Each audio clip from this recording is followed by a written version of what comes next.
la chaîne qui donne envie d'agir. Bonjour messieurs. Salut. Bonjour. Bonjour Yann, bonjour Momo alias Morgane. C'est la même. Voilà. On est pour les intimes. On est dimanche, bientôt midi, ce 24e festival des Vieilles Charrues. La fatigue commence à se faire sentir, j'ai l'impression, Yann. Ça se voit tant que ça? On gommera évidemment. Il n'y a pas de souci, tu gommes pas. Au montage. On dort pas beaucoup évidemment quand on est responsable des campings festivaliers. C'est sûr, on dort pas beaucoup, mais on dort quand même. Ouais. Donc ça c'est bien. Combien d'heures par 4 heures nuit minimum. Minimum, c'est vraiment le minimum qu'on se dit. Il faut aller au moins sur ces 4 heures là. Même score pour Momo? Ouais, bah moi je suis un peu plus chanceux parce que je bosse que la journée. Donc après les petits débriefs, on va dire qu'à 22h30 ma journée est finie. Et voilà, mais un peu de fatigué quand même, effectivement. Ah, forcément. Tout commence en 2009, Yann. Qu'est-ce qui se passe cette année-là pour que, eh bien, on nomme, au travers de ta personne, un nouveau responsable des campings festivaliers? Bah, je crois que c'était un souhait de la direction des Vieilles Charrues de l'époque d'améliorer l'accueil du festivalier et de travailler vraiment sur cet axe-là pendant des années. On l'accueillait pas assez bien avant? Je pense que le nécessaire avait été fait sur le site. Il restait pas mal de boulot à faire sur les campings et il y a 6 ans, ils ont décidé de s'y atteler. Pourquoi toi? Parce que j'étais pêcheur peut-être et parce que j'ai monté des équipes dans différents domaines et les deux liés en fait c'est comme un bateau ici quoi.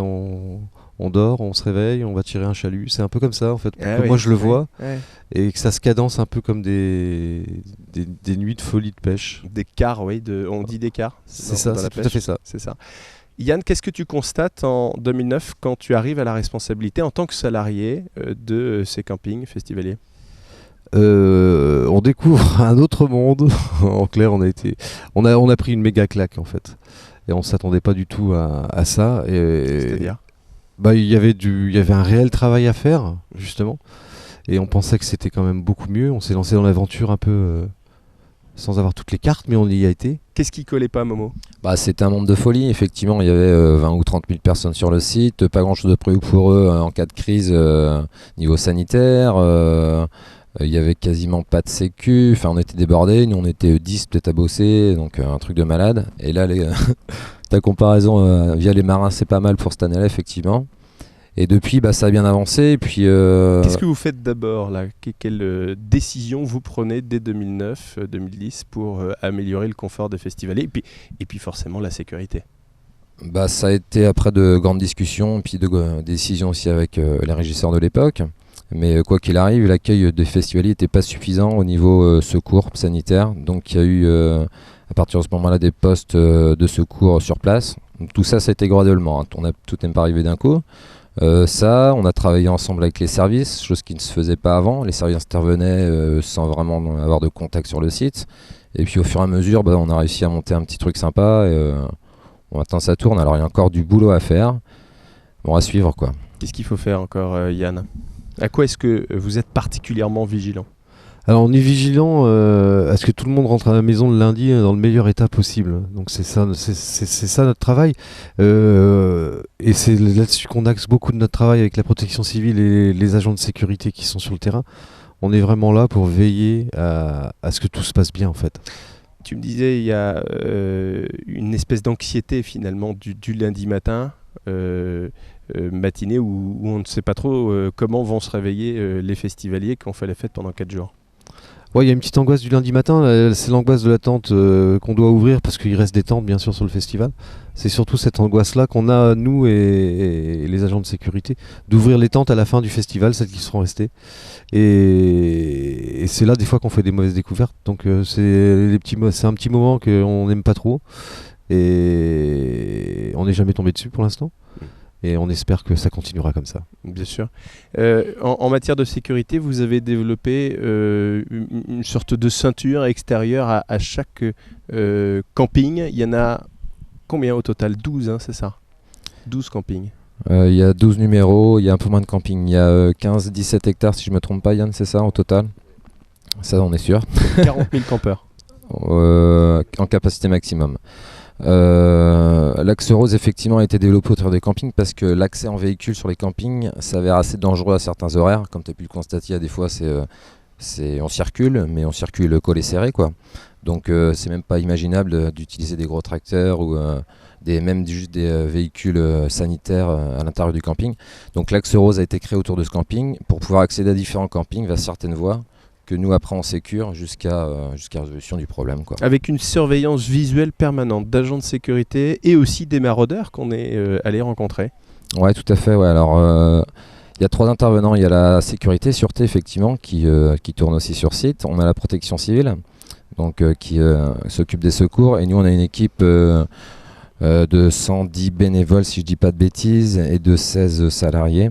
Donc tout ça H24, et on se répartit du coup... en permanence, ils sont sur le terrain. Voilà, tout le camping est réparti en quelques zones, et on se répartit sur ces zones H24, quoi. C'est quoi votre quotidien à vous, Yann et Morgane, pendant ces 4 jours, un peu plus forcément, parce qu'il y a la préparation de ces campings. De quoi sont faites vos journées? Alors nos journées... De peu de sommeil, on l'a compris. De peu de sommeil, ça c'est sûr. Non, elles sont un peu rythmées au rythme des festivaliers en fait, hein, des apéros, des départs de concerts. Donc on est un petit peu calé sur tout ça et on est calé sur toutes les interventions de la protection civile qu'on encadre dans... En fait, chaque véhicule est encadré par des scooters ou des vélos pour pouvoir intervenir dans les campings, que ce soit les tracteurs pour ravitailler en eau, que ce soit la technique pour réparer quelque chose, que ce soit les secours. Donc en fait, notre journée c'est ça en fait. C'est entre les interventions qu'on a à faire, que la protection civile, nos maraudes et la sécurité trouvent sur le terrain, on doit déclencher des transports. Et à côté, tous les transports de maintenance que nécessite l'entretien du site. Nos journées, ouais, comme le dit Yann, sont rythmées par le rythme du camping, mais après on n'a pas beaucoup d'horaires. On ne sait plus s'il est midi, s'il est 2h, s'il est 4h, s'il est 8h du mat. Donc ça c'est un peu compliqué. Mais pareil, pour les festivaliers, ça peut être du soleil comme aujourd'hui, de la pluie comme peut-être plus tard, de la poussière beaucoup, beaucoup de talkies, beaucoup de vélos. Beaucoup de scooters pour d'autres. Et beaucoup de poussière forcément. Quand on a comme mission ultime de sécuriser et de favoriser le confort des festivaliers, il n'y a évidemment pas de limite. Quels sont quand même vos objectifs là cette année, en 2015, pour proposer un confort et une sécurité maximale? Alors, suite justement à des petits sondages qu'on a fait avec nos bénévoles sur les années précédentes, sur comment pourrait-on faire pour améliorer un petit peu votre venue dans les campings, et Dieu sait qu'on ne peut pas tout faire, ils sont nombreux, on ne peut pas recréer des chiottes pour tout le monde, une salle de bain pour tout le monde, c'est impossible. Par contre, on a des missions, nous, en tant qu'organisateurs de festivals et salariés de festivals, c'est le minimum syndical, je veux dire, au démarrage.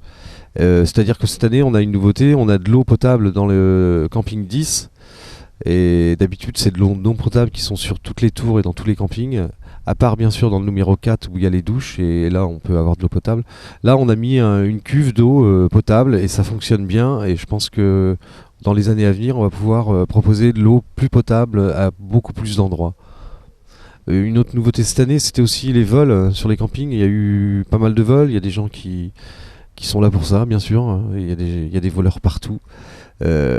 Maintenant, on a décidé de mettre les agents un petit peu plus haut sur les tours sur lesquelles ils travaillent, de façon à pouvoir avoir un regard sur tout ça. Et les résultats sont assez intéressants. Du coup, on va essayer d'améliorer aussi ce point-là, qui est un point néfaste pour nous de se faire voler. Retour sur les maraudeurs. Pourquoi avoir mis en place cette fonction, et depuis quand en l'occurrence? Quand on est arrivé donc en 2009, je sais plus bien la date à notre arrivée, il n'y avait pas de secours comme j'ai dit tout à l'heure. Donc comme aujourd'hui, même pire qu'aujourd'hui, il y a beaucoup de gens qui sont en état d'ébriété, des gens qui ne retrouvent pas leur tente, qui ne sont pas dans leur état normal bien évidemment. Donc nous à cette année-là, on essayait de veiller sur eux, de les ramener dans la mesure du possible dans leur tente, ce qu'on fait encore aujourd'hui pour pas qu'ils aient à être évacués. Et on veillait vraiment sur eux. C'est de là qu'est parti les maraudes en fait. On faisait des petits rouleaux de printemps entre guillemets avant, ce qu'on appelle. C'est-à-dire que dès qu'on voyait une personne, on la mettait en PLS, couverture de survie pour la protéger. On la notait sur un plan, on la retrouvait, on allait la voir régulièrement, etc. etc. Et du coup, les maraudes sont restées. Donc les maraudes, c'est tout ça. C'est aller voir le festivalier au plus proche en fait. Si on lui passe pas les infos, qu'il y a des sacs poubelles aux cabanes, qu'il y a des jeux de tri sélectifs, qu'il y a de l'eau à tel endroit, qu'il y a un poste de secours à tel endroit, qu'il y a des consignes gratuites, il le sait pas. Donc en journée c'est beaucoup ça. Il faut prendre les gens par la main. Un petit peu. C'est ça votre rôle Ouais, aussi. ouais, c'est ça. Il faut les accompagner vraiment. Ouais. Si on leur donne pas les infos, ils les trouveront peut-être pas, quoi. Et dans une société qui a tendance à vouloir culpabiliser l'autre en cas de difficulté, en cas d'accident, est-ce que les gens arrivent quand même à prendre leur part de responsabilité on le voit, tous vos efforts de sécurisation que Pas vous toujours. pouvez mener à leur égard? C'est comme dans la vraie vie, entre guillemets. Des fois oui, des fois non. Pas toujours. Qu'est-ce que vous observez au fur et à mesure des années qui passent? Est-ce que les gens sont de plus en plus ou de moins en moins responsables, Yann? Oh, c'est une sacrée question. Non, on a quand même un public sympathique ici. En dehors, bien sûr, sur le nombre, il y a toujours des agitateurs. Mais en général, on a quand même un public au niveau du camping qui est sympa.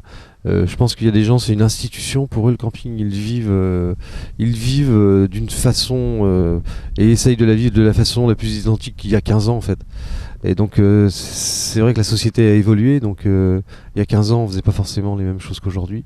Donc, il y a forcément plus de restrictions dans le camping qu'il y a 15 ans. Ça, c'est sûr. Par contre... Donc du coup, on peut moins se mettre à l'envers, la tête à l'envers On peut. aujourd'hui? Attends, ça n'empêche rien. Ça n'empêche rien. Oh non, la tête à l'envers, ils se la mettent. Nous, on peut rien gérer là-dessus, ça c'est sûr et certain. Ils se la mettent bien quand même, la tête à l'envers. Est-ce que vous craignez des choses? Évidemment, quand on est dans des missions de sécurisation des personnes, forcément, on doit avoir une anxiété en permanence en soi durant les 4 jours de festival. Alors c'est pour ça que c'est bien les micro-siestes, parce que comme ça, c'est vraiment quand on est fatigué qu'on tombe et on dort, parce qu'autrement c'est vrai que s'endormir, il y a certains moments quand on a nos heures de sommeil, pour s'endormir et débrancher la machine, c'est pratiquement impossible, en fonction des encours de la journée, qui sont rythmés On des parle fois, comme dans le manque bancaire. Dans la les encours, responsabilité c'est des ça. festivals. C'est ça, c'est tout à fait ça. On n'arrive pas forcément à décrocher tout le temps parce que c'est vraiment assez intense. Et c'est de l'humain, quoi. On est dans l'humain ici, quoi. Donc les situations sont pas tout le temps simples à gérer. Et du coup, l'humain est là. Voilà. Morgane, un dernier mot, un message à l'adresse des festivaliers qui regarderont cette vidéo sur YouTube. Eh ben, amusez-vous bien au camping. Si vous avez des remarques, faites-les nous parvenir. On va essayer de remettre en place en cette fin de festival un petit questionnaire, un mini truc de satisfaction. Ceux qui veulent le remplir veulent jouer le jeu, super. Et puis on essaiera de faire avancer le schmilblick sur les points qu'on a pu citer tout à l'heure, quoi. Le message, Yann. Moi, le message, c'est l'année prochaine, surveillez-vous les uns les autres, en fait. Voilà, c'est que nous, on n'est pas très nombreux sur 30 000 personnes. Et si vous nous aidez à trouver les gens qui vont pas bien, et si vous regardez des fois derrière votre dos, la tente d'à côté, il y a des fois des gens qui vont pas bien, donc ne restez pas insensibles à tout ça, et c'est une grande fête, donc continuons la fête ensemble. Au Wild West Festival, on parle d'ubérisation de la société, on parle de coopération de plus en plus renforcée dans tous les modèles, y compris finalement, et c'est le message que tu viens de faire passer, en matière de sécurisation des personnes. C'est ça. Merci à vous. Merci à toi. Merci à toi. Réussir, la chaîne qui donne envie d'agir.